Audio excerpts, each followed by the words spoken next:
É muito difícil encontrarmos uma pessoa que rejeitaria a possibilidade de falar mais uma vez com um ente querido falecido. Muitos outros gostariam apenas de falar com qualquer pessoa que já esteja entre os mortos, para saber como é a vida após a morte. Mas e se para conseguir fazer isso, você precisasse usar um objeto que pode ser muito perigoso? Assista o vídeo até o final e saiba por que o tabuleiro Ouija se tornou maligno. Você está no Teoria 78.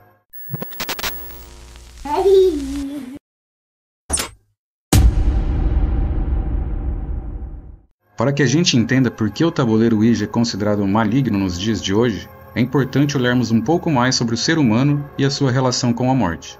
Mas antes disso, se você gosta de casos ufológicos, sobrenaturais e misteriosos, está no lugar certo. Toda semana publicamos um novo vídeo sobre algum desses temas. Inscreva-se em nosso canal para não perder nenhuma de nossas histórias.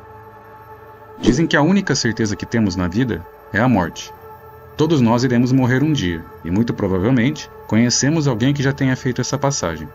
Então, é certo que a morte faz parte do cotidiano das pessoas. Apesar de termos a certeza de que iremos morrer, o que acontece depois da morte é um dos maiores mistérios da humanidade. Há quem acredite que não existe nada após o último suspiro. Por outro lado, outros têm a certeza de que nossa alma ou espírito continua vivo após o corpo deixar de funcionar permanentemente. Até mesmo as religiões não parecem ter um consenso sobre o assunto. Apenas para citar alguns exemplos, com pequenas variações, o catolicismo e o islamismo acreditam que após a morte, imediatamente ou não, a pessoa passa por um julgamento, e de acordo com seus atos na terra, ela vai para o céu ou para o inferno. Para o judaísmo, após a morte, passa a acontecer a existência espiritual. O conceito de Olam Haba, ou mundo vindouro, é frequentemente mencionado. Como é essa existência espiritual, também depende do que foi feito durante a vida na Terra.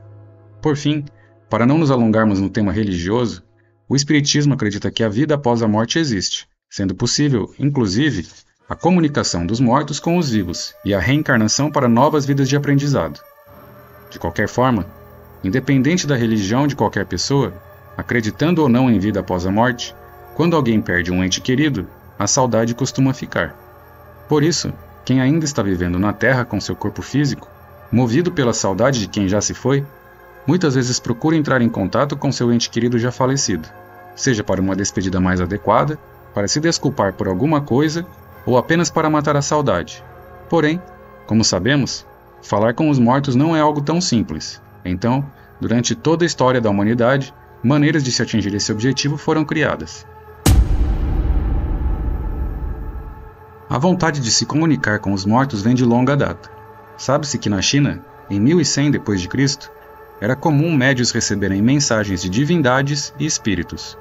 Este país é onde se tem notícia de ser o primeiro local a utilizar um equipamento de escrita automática para se conversar com mortos ou divindades.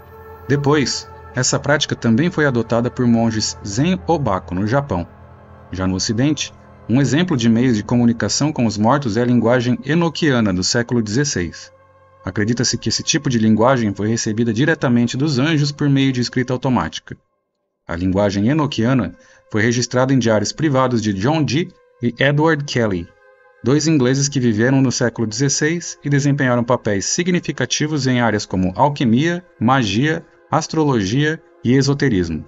Esta linguagem fazia parte da chamada magia enoquiana, um sistema de magia cerimonial que envolvia a evocação de espíritos.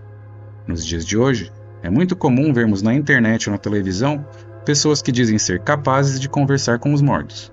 Muitos afirmam que podem espantar espíritos malignos de certos ambientes, outros que podem receber mensagens dos mortos e assim por diante. Durante a minha infância, fui atormentado por diversos amigos que queriam fazer o jogo do copo ou do compasso. De acordo com eles, esses instrumentos eram capazes de receber mensagens dos mortos. Pelo sim ou pelo não, eu nunca participei de nenhuma dessas brincadeiras, que nada mais eram do que uma experiência genérica do tabuleiro Ouija. Você está gostando do vídeo? Deixe o like para o YouTube entender isso. É de graça e você vai ajudar o nosso vídeo a ser mais recomendado. A sua curtida, inscrição e comentário são fundamentais para que a gente saiba que tem alguém aí do outro lado gostando do nosso trabalho, e que devemos continuar com ele. O tabuleiro Ouija nasceu nos Estados Unidos, no século XIX, mas para chegarmos ao tabuleiro em si, precisamos voltar um pouco no tempo. Por volta do ano de 1848, a América começou a tomar mais conhecimento e dar mais importância ao espiritualismo, que já estava bem difundido pela Europa. Neste contexto, as irmãs Maggie e Kate Fox foram importantes para a divulgação de contato com os mortos e passaram a receber uma certa notoriedade ao dizerem que eram assombradas por um espírito chamado Sr. Splitfoot.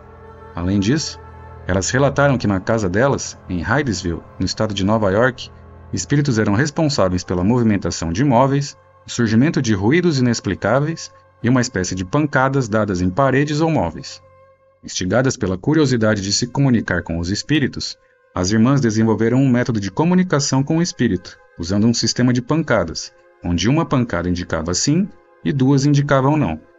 Depois, elas também desenvolveram um código usando pancadas que representavam o alfabeto, para que fosse possível que as palavras fossem soletradas. Por conta desses fatos bizarros e incríveis, as duas foram acolhidas pelo casal Amy e Isaac Post, que ajudaram a divulgar as habilidades das mulheres. Graças à notoriedade que receberam, passaram a ser chamadas de as Irmãs Fox.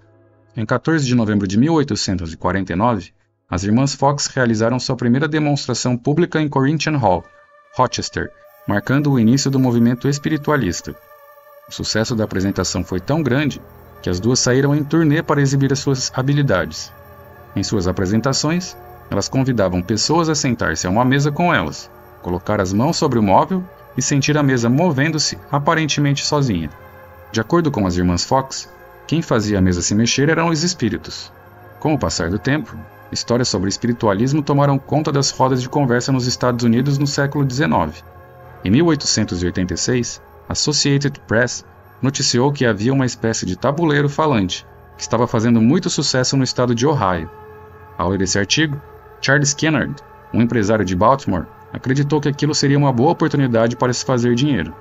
Assim, se associando ao advogado de patentes e inventor Elijah Bond e ao empresário Washington Bowie, os três passaram a desenvolver um tabuleiro para fins comerciais. Dessa forma, Kennedy Novet Company, fundada em 1886 por Charles Kennard, foi o epicentro dessa colaboração empreendedora. A ideia era criar um dispositivo que permitisse a comunicação com espíritos, e assim, o tabuleiro Ouija começou a tomar forma. O tabuleiro tinha aparência semelhante à dos dias atuais. Nele estava escrito o alfabeto, as palavras sim e não, bem como olá e adeus. No centro, há um instrumento que é utilizado para a comunicação com os espíritos, chamado planchete. Após construírem o tabuleiro, os sócios não sabiam como batizá-lo. Foi então que um deles deu a ideia de perguntar ao próprio tabuleiro como ele gostaria de ser chamado. Assim, por meio do planchete, o tabuleiro disse que seu nome deveria ser Ouija, que, de acordo com o tabuleiro, significa boa sorte em egípcio antigo. Em uma outra versão, Ouija significa a junção das palavras oui e ya, que significa sim em francês e alemão respectivamente. Em 1890, o tabuleiro Ouija foi oficialmente patenteado e começou a ser produzido em larga escala.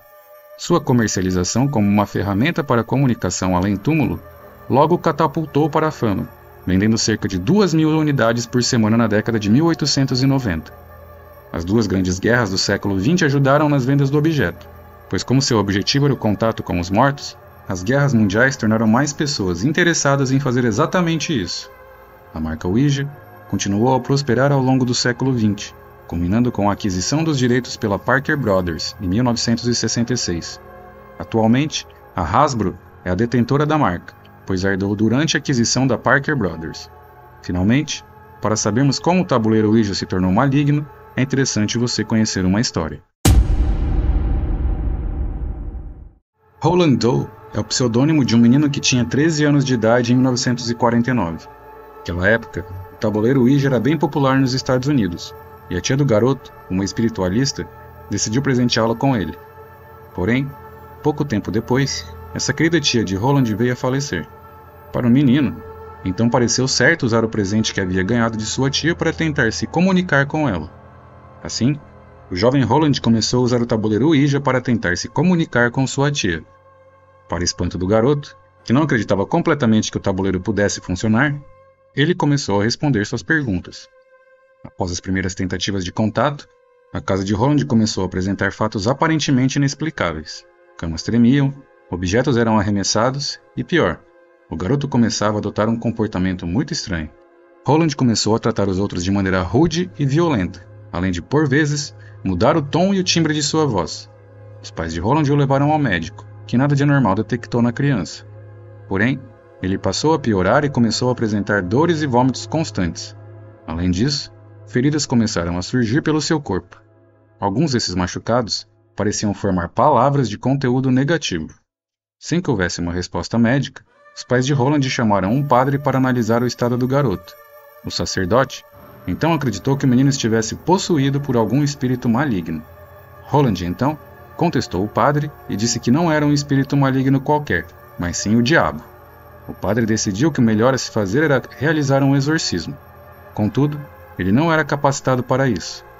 Assim, ele buscou a ajuda de pessoas mais experientes até que o caso chegasse ao conhecimento do padre Raymond J. Bishop, que por sua vez solicitou a ajuda de um padre jesuíta chamado Father William S. Baldern. O padre Baldern, justamente com outros membros da igreja, realizou uma série de exorcismos em Roland Doe. O jovem foi submetido a intensas sessões de exorcismo, onde manifestava comportamentos violentos, fala em línguas estranhas e aversão a objetos religiosos. Diversas testemunhas presenciaram as sessões e relataram ser tudo verdade. O padre Baldern, durante os meses de exorcismo, manteve um diário onde relatava com precisão as sessões. Ao todo, foram 29 páginas contando tudo o que acontecia no quarto do jovem Roland, enquanto o espírito maligno era expulso do corpo da criança. Ao final, o exorcismo foi considerado bem-sucedido e o jovem Roland Doe passou a ter uma vida normal. Seu verdadeiro nome foi protegido para que ele não sofresse nenhuma estigmatização pelo fato de supostamente ter passado meses abrigando um espírito do mal. Neste momento, você deve estar achando a história de Roland Doe um pouco familiar. Isso porque essa história foi a que inspirou primeiro o livro e depois o filme, O Exorcista, lançado originalmente em 1973. O sucesso do filme foi estrondoso, havendo relatos de pessoas que passavam mal no cinema e chegavam a desmaiar de medo, aflição e tensão causados pelo filme. William Peter Blatty, autor do livro que deu origem ao filme, leu o diário mantido pelo padre Baldern e, enquanto escrevia o livro, passou a acreditar firmemente que a possessão demoníaca havia acontecido e era real. O escritor ficou obcecado pelo tabuleiro Ouija e diz que coisas estranhas começaram a acontecer, como um telefone que saltou do gancho quando tocou e sua máquina de escrever digitar sozinha palavras sem sentido, além de outras coisas. Por conta do livro, e principalmente do sucesso estrondoso do filme, grupos religiosos passaram a acreditar que o tabuleiro Ouija era um objeto que espíritos maus usavam para acessar o ambiente terreno. Dessa forma, não demorou para que o tabuleiro Ouija passasse a ser considerado um instrumento maligno. De acordo com boa parte da comunidade científica, o que acontece com o tabuleiro Ouija, em especial a movimentação da planchete, é resultado do efeito ideomotor. De maneira muito simplificada, o efeito ideomotor refere-se a movimentos involuntários e imperceptíveis dos músculos, geralmente causados pela sugestão ou pela concentração em determinada ideia. Esse fenômeno ocorre sem que a pessoa esteja conscientemente controlando esses movimentos. No contexto do uso do tabuleiro Ouija e práticas similares, o efeito ideomotor é frequentemente invocado para explicar os movimentos aparentemente autônomos do planchete sobre o tabuleiro. A teoria sugere que os participantes, muitas vezes de forma inconsciente, guiam o indicador para formar palavras ou respostas que estão em sintonia com suas expectativas ou crenças. O efeito ideomotor foi observado pela primeira vez por William Carpenter, já no distante ano de 1852. Na época, William investigou casos espiritualistas populares, como mesas que se mexiam sozinhas sob a mão de pessoas, assim como as das irmãs Fox. O mais impressionante é que experimentos realizados já no século XXI reforçaram as conclusões de William Carpenter. Em 2003, o professor Terence Hines concluiu que a movimentação muscular que involuntariamente guiavam a planchete eram suficientes para criar a ilusão de que espíritos estavam respondendo às perguntas feitas pelas pessoas que estavam usando o tabuleiro Ouija. Nessa linha, pesquisadores da Universidade da Colômbia Britânica se utilizaram de tabuleiros Ouija para observar como a mente humana processa informações. Os resultados sugerem que a mente inconsciente é muito mais presente em nosso dia a dia do que se imaginava. Como sempre, queremos saber a sua opinião. Você acha que o tabuleiro Ouija realmente é capaz de manter contato com os mortos? Ou os cientistas é que estão com a razão? Você já usou o tabuleiro Ouija alguma vez na sua vida? O que aconteceu? Conte o seu relato nos comentários. Espero você no próximo vídeo.